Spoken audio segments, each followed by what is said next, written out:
आप देख रहे हैं K22 न्यूज़। इस्लामाबाद से खबर शामिल करते हैं। पाकिस्तान बिजनेस फोरम यूरोप के चेयरमैन सरदार ज़हूर इकबाल ने chairman overseas Pakistani foundation Syed Qamar Raza से इस्लामाबाद में खसूसी मुलाकात की। मुलाकात के दौरान बैरून मुल्क मुकीम पाकिस्तानियों को दरपेश मसाइल, उनके हल और मुस्तकबिल के इम्कानात पर तफसीली तबादला ख्याल किया गया।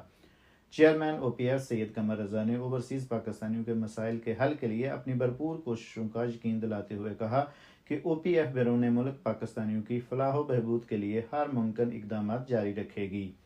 उन्होंने पाकिस्तान बिजनेस फोरम यूरोप के मुस्बत और फ़ाल किरदार को सराहा और कहा कि ऐसे प्लेटफार्म्स हुकूमत और ओवरसीज़ पाकिस्तानियों के दरमियान पुल का किरदार अदा कर रहे हैं।